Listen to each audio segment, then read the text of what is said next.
Hello दोस्तों, logy faith की एक और वीडियो में आपका स्वागत है। सच्चाई की तलाश में इंसान के बनाने का मकसद क्या है, वो यहाँ क्यों है, उसे कहाँ जाना है, मौत से पहले क्या, मौत के बाद क्या हम यूं ही अपनी ज़िंदगी गुजार देंगे। इतने हमारे पढ़ने लिखने का क्या फ़ायदा जब हम कुछ सोचे ही नहीं कि हम यहाँ क्यों भेजे गए हैं, क्या मकसद है। बस इंसान माँ के पेट से निकलता है और बस ज़िंदगी के कुछ मरहले गुजारता और फिर मर जाता और ख़त्म, ये डेड पार्टिकल हो जाता है। क्या ये पॉसिबल है? आपने तो फिजिक्स का वो बेहतरीन लॉ पढ़ा ही होगा कि ऊर्जा को न तो नष्ट किया जा सकता है ना ही स्टोर किया जा सकता है, वो बस एक फॉर्म है, उसका चेंज होता रहता है। तो क्या इंसान की ज़िंदगी बस ऐसी ख़त्म हो जाए? वो क्या निकल जाता है इंसान के बदन से, जो एक अच्छा खासा 6 फुट का इंसान, मजबूत हट्टा कट्टा इंसान अचानक से एकदम पत्थर की तरह गिर पड़ता है और बेजान हो जाता है। क्या चीज़ निकल जाती है, कहाँ चली जाती है निकल कर? इन सब सवालों का जवाब कौन देगा? इन सब सवालों का जवाब वही देगा जो हम सबको बनाया है, जो इस आसमान को बनाया और जो ज़मीन को बनाया है, जो ज़मीन के हर ज़र्रे को जानने वाला है। हर पत्ता उसके इल्म में है, हर पेड़ उसके इल्म में है, हर जानदार, हर चरिंद, हर परिंद, हर समुंदर के जितने भी तमाम जानवर है, सब उसके इल्म में हैं। जंगल के जानवर उसके इल्म में हैं, जिसके इजाज़त के बगैर जंगल के जानवर जंगल में रहते हैं। ये बहुत बड़ी हमारी एक तरह से तोहफ़ा है हमारे ऊपर कि जंगल के जानवर जंगल में रहते हैं, अगर आप इस पर गौर करें। खैर, मैं इस पर बात कर रहा था कि Allah who is Allah, Allah is the creator, Allah God, भगवान, रब, सब अच्छे नाम अल्लाह के हैं। अल्लाह कौन है? जो क्रिएटर है, जो क्रिएटर, हर चीज़ का बनाने वाला, जिसे कोई बनाने वाला नहीं। हर चीज़ उसी ने पैदा की, उसको कोई पैदा करने वाला नहीं। जब कुछ नहीं था तो रब था, जब कुछ नहीं होगा तो रब होगा। जो हमेशा से है और हमेशा रहेगा वो है अल्लाह, क्रिएटर। हर चीज़ में एक मेन होना चाहिए, ये रूल है। दुनिया का भी एक रूल है। दुनिया में भी कोई सी चीज़ में एक सुप्रीम कोई ना कोई होता है, तभी वो सिस्टम सही से चल पाता है। तो क्या आप इतने बड़े जो निज़ाम है आसमान और ज़मीन का, और ज़मीन का तो कोई बहुत ज़्यादा एक तरह से डाइवर्सिटी है, लेकिन इससे भी बहुत बहुत बहुत ज़्यादा डाइवर्सिटी आसमान में, आसमानी दुनिया की है, जो आकाशगंगाओं के बारे में, गैलेक्सीज़ के बारे में, मिल्की वे के बारे में, और भी तरह तरह के कितने तरीके के वहाँ स्टार्स, प्लैनेट्स, और भी तरह तरह की चीज़ हैं। हज़ारों, लाखों, अरबों, खरबों सितारे, गिनती से भी पार, और एक छोर से दूसरे छोर तक की दूरी। क्या क्या खजाने आसमान में हैं। जो खगोल शास्त्री हैं उनसे आप जाकर पूछें ऊपर के कितने राज हैं, जो अभी तक खोजे ही चले जा रहे हैं, मिलते ही चले जा रहे हैं। उन सब का बनाने वाला, उन सब को कंट्रोल करने वाला कौन है? वही है क्रिएटर, वही है अल्लाह, वही है रब, वही है भगवान, वही है गॉड, वही है खुदा। बस वो एक है, अकेला है, यकता है, ना उसको किसी ने पैदा किया, ना वो किसी से पैदा हुआ, वो तन्हा है। रसूल क्या है, नबी क्या है? वो एक मैसेंजर है गॉड का, गॉड की बातों का। चूँकि इंसान जैसे कि कोई भी चीज़, जैसे आप मोबाइल भी खरीदते हो तो मोबाइल के अंदर एक किताब आती है। वो किताब किस लिए होता है? गाइड के लिए होते हैं। वो गाइड में बताते कि वो इस तरह से चलाना, इस तरह से बना, या फिर मोबाइल नहीं तो कोई चलाने वाला जो मोबाइल पहले से चलाना जानता वो आपको बताएगा कि इस तरह से चलाना है, नहीं तो मामला ख़राब हो जाएगा। इसी तरह बहुत सारी चीज़ है कि वो गॉड के मैसेज को सही तरीके से लोगों तक पहुंचाना। चूँकि गॉड ने बनाया पूरे इंसान को, पूरे सोसाइटी को, पूरे सिस्टम को, तो वो सिस्टम को चलाने का हुनर इसी सब नबी और रसूल के ज़रिए, मैसेंजर के ज़रिए बताता है। लोग इस तरह से रहो, इस तरह से खाओ, इस तरह से पियो, सच बोलो, झूठ मत बोलो, ईमानदारी से काम करो, नहीं तो मुआशरे में और समाज में फसाद फैल जाएगा, करप्शन फैल जाएगी, और भी तरह तरह की बहुत सारी चीज़ें हैं। उसके बाद आखिरत क्या है? मौत के बाद की ज़िंदगी को आखिरत बोलते हैं। मौत के बाद, आखिर मौत के बाद कहीं न कहीं तो आदमी जाएगा ही। कोई चीज़ मरती नहीं, बस फॉर्म चेंज होता रहता है। एक फॉर्म से दूसरा फॉर्म, दूसरा फॉर्म से तीसरा फॉर्म, तीसरा फॉर्म से चौथा फॉर्म, फॉर्म बस चेंज होता रहता है। Solid liquid gas, solid liquid gas, solid liquid gas, change होता रहता है। क़यामत क्या है? जैसे बिग बैंग, नहीं, कुछ नहीं से कुछ बन गया, यानी कि कुछ नहीं था तो कुछ बना, यानी बिग बैंग से फिर सारी दुनिया वजूद में आई। उसी तरह क़यामत में फिर वो बिग बैंग जो सिकुड़ने लगेगा, वो टूटने फूटने लगेगा, ज़मीन टूटेगी, जब आसमान लपेट दिया जाएगा, जब सितारे तारे बेनूर हो जाएंगे, जब ज़मीन अपने सारे बोझ अंदर के निकाल के बाहर करेगी, जब पहाड़ रूई की तरह चलने लगेंगे, यानी एक तरह से सब दरहम बरहम हो जाएगा और एक तरह से सिकुड़ के एकदम पूरा तरीके से एकदम ख़त्म हो जाएगा एकदम। क़यामत, द डे ऑफ जजमेंट, दोबारा जी उठना यानी क़यामत जब बर्पा होगी तो लोग फिर दोबारा अपनी कब्रों से और जहाँ जहाँ जो भी दफन होगा, जहाँ जहाँ जो भी मरा होगा, वहाँ से उसको उठाया जाएगा कि अब हिसाब किताब दो। हिसाब किताब तो होना है ना मेरे दोस्तों। अब क्या सोचते हैं, एक आदमी मर्डर करता है, दुनिया में क्या फांसी हो सकती है? एक बार एक फांसी होगी, 10 करता है उसकी भी एक फांसी होगी, 100 करता है। क्या ये इंसाफ है? क्या आपको ये इंसाफ लगता है? नहीं, इंसाफ नहीं। दुनिया में इंसाफ मिल भी नहीं सकता पूरी तरीके से, थोड़ा बहुत मिल सकता है लेकिन पूरा नहीं मिल सकता है। तो इस तरह के पापियों को सज़ा देने के लिए कोई ना कोई एक जगह तो होनी चाहिए ना, जहाँ 100 मर्डरर को 100 मर्डर के लायक सज़ा मिले। और भी इस तरह के तमाम तरह के बड़े बड़े गुनाहों को सज़ा दुनिया में नहीं मिल सकती है। लोग चाहते हैं कि उसको दर्दनाक सज़ा दिया जाए लेकिन नहीं दे पाते हैं। उन सब गुनाहगारों को, पापियों को और करप्ट लोगों को सज़ा देने के लिए कोई एक जहाँ तो होनी चाहिए ना।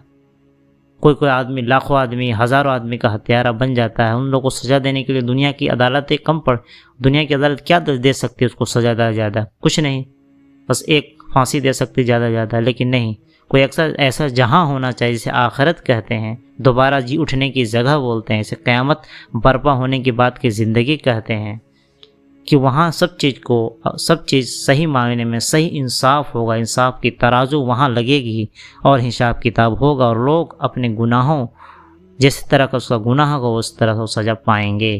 ये ज़मीन और आसमान और इनके बीच की तमाम चीज़ें, नथिंग, कुछ नहीं से कुछ, बिग बैंग से शुरू हुई और इतने मुनज़्ज़म तरीके से, इतना बैलेंस्ड तरीके से, इतना सुसज्जित और संयमित तरीके से, हाईली प्रिसाइज यानी कि काफ़ी हाईली एक्यूरेसी के साथ ये चल रहा है ये सब कुछ। क्या ये सिर्फ खेल तमाशा है? क्या आपको सेंस नहीं है? क्या आपको ऊपर वाले ने दिमाग नहीं दिया? आप सोचते नहीं कि खेल तमाशा है, कि ख़त्म हो जाएगा? ये क्यों बनाया गया है? ये सब इंसानों के लिए बनाया गया। इंसान उसका मेन सेंटर ऑफ माइंड है। ये सब इंसान के लिए बनाया गया और इंसान बनाया गया आखिरत के लिए। वो आखिरत की तैयारी करे, मौत के बाद की ज़िंदगी की तैयारी करे, जो इनफाइनाइट ज़िंदगी है। दुनिया की ज़िंदगी तो 60 साल 70 साल है, वह कि मौत के बाद की ज़िंदगी इनफाइनाइट ज़िंदगी, उस ज़िंदगी की तैयारी करें। क्या ये सब कुछ खेल तमाशा है? इतने अरबों इंसान इस दुनिया में अभी हैं फ़िलहाल, इससे पहले भी कितने अरबों इंसान गुजरे हैं। क्या बस वैसे ही ख़त्म हो गया सब कुछ? सब डेड पार्टिकल हो गया? क्या आप सोचते नहीं, कि थिंक नहीं करते हैं?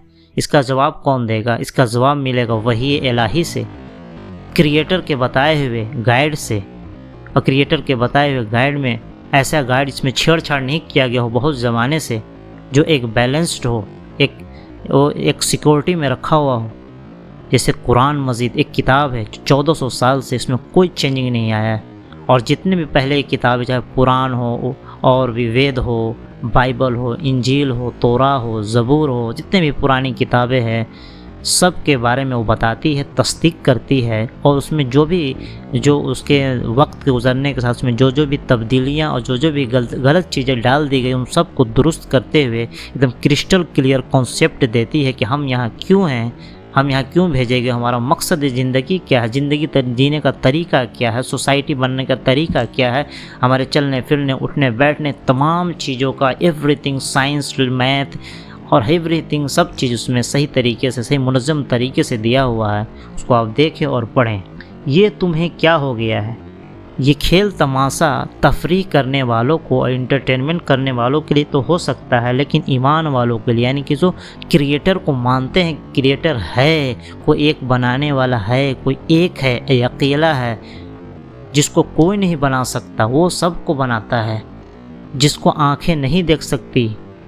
लेकिन ईमान वालों के लिए तो ये इम्तिहान की जगह है, दुनिया की इम्तिहान की जगह। यहाँ इम्तिहान देना है तुम्हारे पास। ऐ लॉजिक ढूंढने वालों, कैसे का तो थोड़ा बहुत इल्म है। कैसे इंसान कैसे पैदा हुआ, अच्छा ऐसे ऐसे हुआ, मेल फीमेल का मुलाकात हुई, उसके बाद ये हुआ, उसके बाद बच्चा हुआ, फिर इस तरह ज़िंदगी गुजरती, हेल्थ, सेहत, कैसे थोड़ा बहुत कैसे की जानकारी तो है। लेकिन क्यों वाई इंसान इज़ हेयर, वाई, क्यों की जानकारी तो तुम्हारे पास है नहीं। इस क्यों की जानकारी कैसे मिलेगा? इस क्यों का इल्म कहाँ से मिलेगा? इसका इल्म तो बस वही इलाही जो गॉड का रिविलेशन होता है, जो गॉड की तरफ से प्रकाशना की जाती है, उससे मिलेगा। और किस पर प्रकाशना की जाती है? खास चुने हुए बंदे पर ये दी जाती है, जैसे मैसेंजर ऑफ गॉड बोलते हैं, जिसे संदेश वाहक बोलते हैं, जिसे नबी बोलते हैं, जिसे रसूल बोलते हैं। ये नॉलेज कहाँ से मिलेगी? ये कुरान से मिलेगी, हदीस से मिलेगी, यानी कि सेइंग ऑफ प्रॉफिट्स। हमने एक कॉन्सेप्ट बताया गया कुरान में कि हमने जिन्नों को, जिन के बारे में मैं आगे बताऊंगा, हमने जिन्नों और इंसानों को सिर्फ अपनी इबादत का मतलब क्या होता है दोस्तों? यानी हर चीज़ में अपने क्रिएटर का, अपने बनाने वाले के हुक्म को मानना, सिर्फ अपनी इबादत के लिए पैदा किया। हमने जिन्नों इंसानों को सिर्फ अपनी इबादत के लिए पैदा किया है। तुम जिन्नों का तो पता नहीं क्या क्या नाम देते हो, जिन्नों के बारे में पता नहीं क्या क्या नाम देते हैं दुनिया वाले। सर्च करते हैं, रिसर्च करते हैं, कभी उसको एलियन बोलते हैं, कभी बोलते हैं कि ये पैरानॉर्मल एक्टिविटीज़ है, कोई बोलते हैं निगेटिव एनर्जी है, कभी बोलते हैं किसी दूसरी दुनिया के प्राणी हैं, कभी बोलते हैं भूत है, कभी कुछ। लेकिन कुरान ने 1400 साल पहले एकदम साफ अल्फाज में कह दिया कि ये कुछ और नहीं बल्कि जिन हैं, जिन जो आग के लपट से पैदा हुए हैं, एक धुएं से पैदा हुए हैं। तुम आदमी, आप आदमी वर्ड कितना बार सुनते होंगे, ये आदमी, ये फला आदमी, लेकिन कभी आपने सोचा कि आदमी है क्या? ये आदमी है क्या? कहाँ से आदमी आया? ये जो कुरान शरीफ में अल्लाह ताला ने बताया, कुरान शरीफ में क्रिएटर ने बताया कि आदम, दुनिया में आदम को भेजा गया और आदम से शाही नस्लें चली। जिस तरह से एक अमेरिकी आदमी को हम लोग अमेरिकन बोलते हैं या फिर हिंदी में अमेरिकी बोलते हैं, उसी तरह आदम की औलाद आदमी कहलाई, आदम की औलाद आदमी कहलाई। उसी तरह बहुत सारी चीज़ें जिस पर गौर करने की ज़रूरत है दोस्तों। ये इब्राहिम कुरान में एक अल्लाह के मैसेंजर का जिक्र है, इब्राहिम। उनकी कहानी काफ़ी ज़्यादा मुशरिक देशों की कहानी से मिलती जुलती है, उसके बारे में पढ़ने की ज़रूरत है। कुरान में उनके बारे में जहाँ जहाँ जो कहानी बताई गई है, काफ़ी ज़्यादा वो सोचने वाली कहानी है, उस पर गौर करने की। वो काफ़ी मिलती जुलती कहानी है जो मुशरिक देशों से है, जहाँ बहुत सारी बहुदेववादियों को पूजा जाता है, उन सब देशों से इसकी कहानी बहुत मिलती जुलती है। ये इब्राहिम कौन है, इसकी कहानी कुरान में पढ़ो, इनकी कहानी मुशरिक देशों की कहानी से बहुत मिलती जुलती है।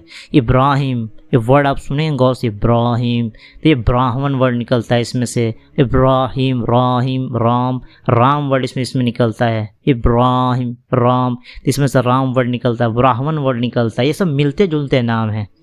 उसी तरह फ़िरौन, कुरान में एक फ़िरौन बादशाह, एक बहुत ही जालिम बादशाह का जिक्र है। फ़िरौन जो इजिप्ट में आया था, मिस्र में। फ़िरौन अभी भी उसके बारे में आप सर्च कर सकते हैं। फ़िरौन, मूसा जो यहूदियों के एक तरह से नबी थे, मूसा अलैहिस्सलाम, हारून अलैहिस्सलाम, ये इनका किस्सा। और राम लक्ष्मण, ये सब की कहानी काफ़ी मिलती जुलती है। 10 तारीख को, 10 जो दशहरा मनाते हैं, उस तारीख को रावण भी मरा था। उसी तरह 10 तारीख को फ़िरऔन भी मरा था। आखिर ये कहानी में इतना ज़्यादा संयोग कैसे हुआ? कहीं ये वक्त के साथ चीज़ों को बदल तो नहीं दिया गया? तो आप इस पर गौर फिक्र करें और सही चीज़ की तलाश करें।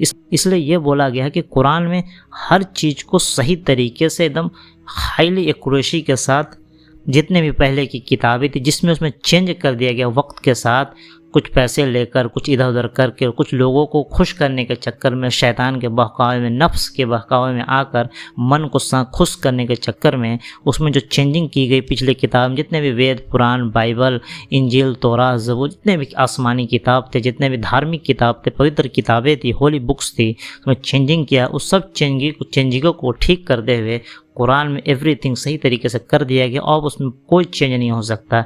काफ़ी लोगों ने चेंज करने की कोशिश की, लेकिन कुरान में कोई चेंज नहीं हो पाया अभी तक।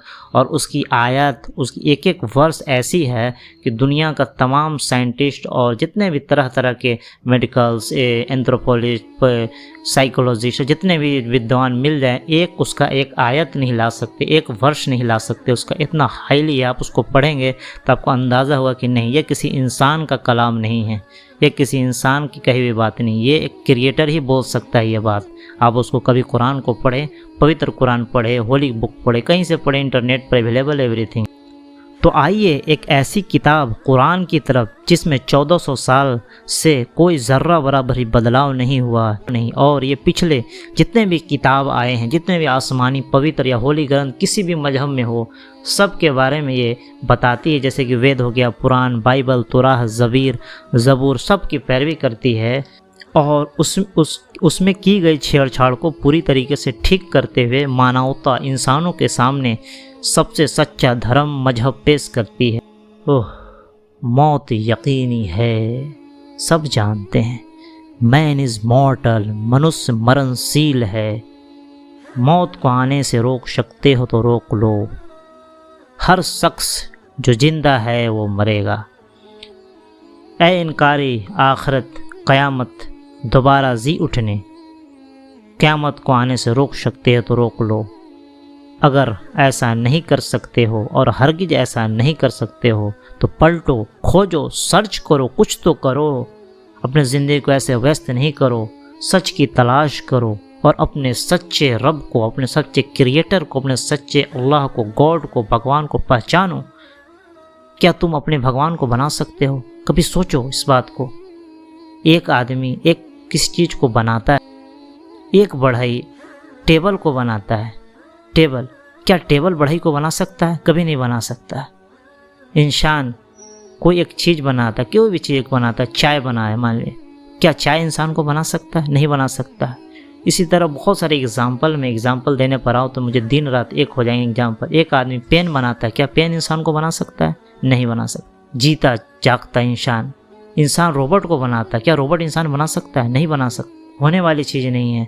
बस सोचने की बात है कि हम अपने भगवान को, अपने क्रिएटर को कैसे बना सकते हैं अपने हाथों। क्या उस पर मक्खी बैठ जाएगी तो उड़ा लेगा? नहीं उड़ा पाएगा अपने ऊपर से मक्खी हो। यहाँ तक कि मक्खी उसका खाना छीन के ले जाएगी तो क्या वो पकड़ के ले आएगा? नहीं ला सकती है, कभी नहीं ला सकती है।